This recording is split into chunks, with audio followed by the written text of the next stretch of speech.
नहीं जो बिकती हो दरबारों में। मैं शब्दों की दीप सिंचा हूं अंधेरे चौबारों में।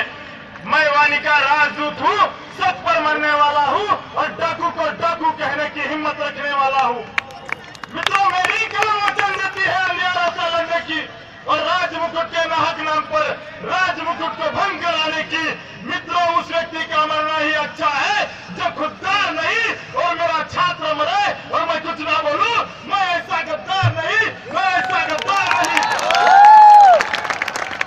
विद्यार्थी मित्रांनो, आपण पाहतोय महाराष्ट्रामध्ये गेली 60 वर्ष नालायक काँग्रेसच्या मंत्र्यांनी त्या ठिकाणी शिक्षण संस्था स्थापन केल्या। खऱ्या अर्थाने शिक्षण संस्था है विद्यार्थ्यांना ज्ञान देण्यासाठीचं केंद्र आहे, परंतु त्याचा व्यापार, त्याचा बाजारीकरण या महाराष्ट्रातील त्या काळच्या राजकीय भेदांनी दलिंदर लोकांनी केलाय। विद्यार्थी मित्रांनो, 1 रुपया महिन्याने 60 एकर 200 एकर जमिनी या राजकारण्याने त्या ठिकाणी पतंग उडवायसाठी घेतल्या का काय, अशा प्रकारचा सांगलीच्या त्या राजकारण्याने प्रश्न विचारतो। विद्यार्थी मित्रांनो, माझ्या नजरेच्या समोर जी इमारत दिसते 9 मजली टॉवर, आपण पाहतो एकीकडे की मुंबईमध्ये आपल्या गोरगरीब बांधव झोपडपट्टीमध्ये राहतात, रेल्वेच्या त्या ठिकाणी ब्रिजच्या तिथे राहतात, परंतु ही 9 मजलीची इमारत महाराष्ट्र शासनाची जागा लुटून त्या ठिकाणी छगन भुजबळांनी बांधली आहे। मी या व्यासपीठावरून छगन भुजबळांना प्रश्न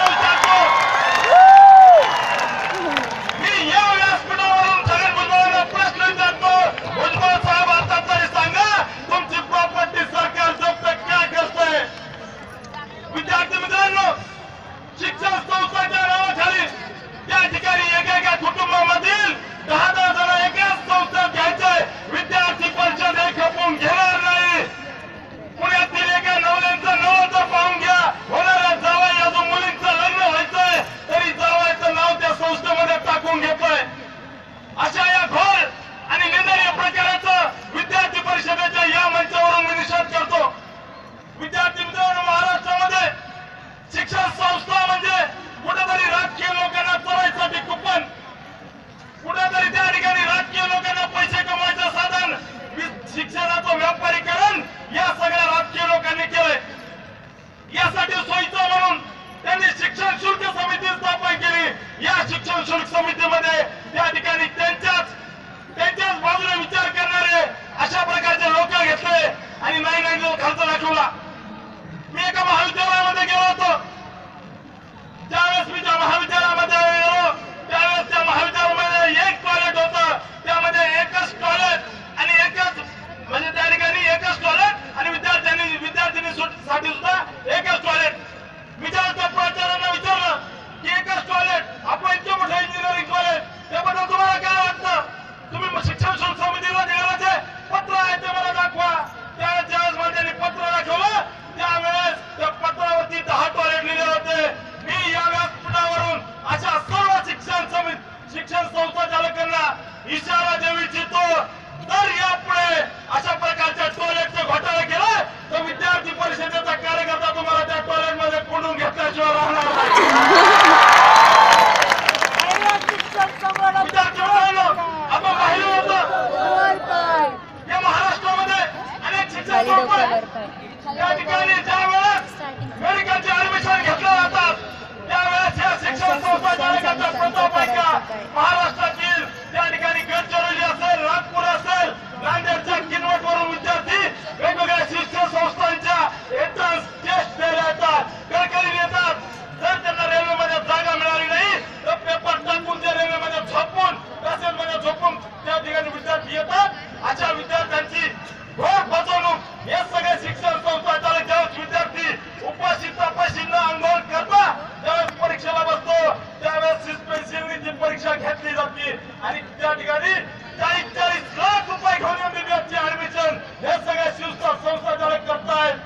कुठं चालला महाराष्ट्र? अशा सगळ्या या प्रकाराची मी विद्यार्थी परिषदेच्या खुल्या अधिवेशनातून घोर निंदा करतो।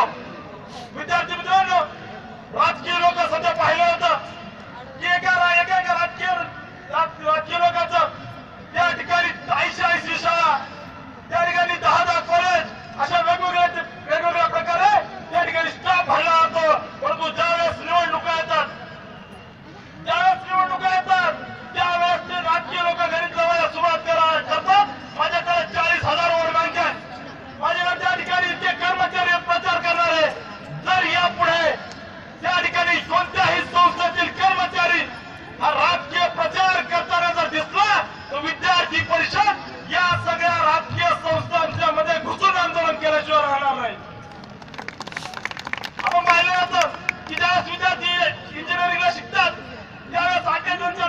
विद्यार्थ्यांकडून फाईन घेतला जातो. तर विद्यार्थ्यांची त्या ठिकाणी 60% अटेंडन्स ही कंपल्सरी असलीच पाहिजे. परंतु या सगळ्या शिक्षण संस्था चालकांना अटेंडन्सवर फाईन मारण्याचा कोणी अधिकार दिला असा प्रश्न माझ्या मनामध्ये पडतो. यापुढे जर असा अटेंडन्सवर कुठं महाराष्ट्रात कुठल्याही कॉलेजमध्ये जर कुणी जर फाईन मारला तर मी या ठिकाणी या व्यासपीठावरून सांगतोय, ही छात्र शक्ती आपल्या महाराष्ट्राच्या शिक्षण मंत्र्याच्या केबिन मध्ये घुसून आंदोलन केल्याशिवाय राहणार नाही. आपण पाहतो ग्रामीण भागामध्ये, माझा बीड जिल्ह्यातील आष्टी तालुक्यामध्ये भगवान कॉलेज नावाचं कॉलेज आहे. त्या ठिकाणी एका शिक्षकाला 1.5 लाख पगार देतात, एका प्राध्यापकाला 1.5 लाख. हे सगळे प्राध्यापक विद्यार्थ्यांना शिकवायच्या ऐवजी शिक्षण संस्था चालक आणि प्राचार्यांना कसं खुश ठेवता येईल, त्यांच्या पुढे हांजी कशी करता येईल अशा प्रकारचा त्या ठिकाणी केबिनमध्ये प्रयत्न करतात. अशा सर्व प्राध्यापकांची मला कीव येते. तुम्ही विद्यार्थ्यांना शिकवायला आलेला, तुम्ही शिक्षण संस्था चालकाची लाचारी करायला आला नाहीत. यापुढे जर एकही जर लेक्चर जर बंद केलं तर अशा सगळ्या प्राध्यापकांना उघडं पाडण्याचं काम विद्यार्थी परिषद नक्कीच करेल. विद्यार्थी मित्रांनो, आपण पाहतो ज्यावेळेस एखाद्या महाविद्यालयाला कमिटी व्हिजिट येते, विद्यापीठाची कमिटी येते, त्यावेळेस आपण पाहतो की कुठेतरी प्राचार्यांच्या केबिन मध्ये बसून, कुठेतरी गावाकडे जागेवर बसून ही कमिटी रिपोर्ट तयार करते. त्यावेळेस जागेवरती त्या ठिकाणी लेग पीस चुरगाळत आणि समोर दारूची बाटली ठेवून एखाद्या महाविद्यालयाचा रिपोर्ट तयार केला जातो. त्यावेळेस अशा सगळ्या कमिटीचा विरोध विद्यार्थी परिषद त्या काळामध्ये त्या धाब्यामध्ये घुसून केल्याशिवाय राहणार नाही.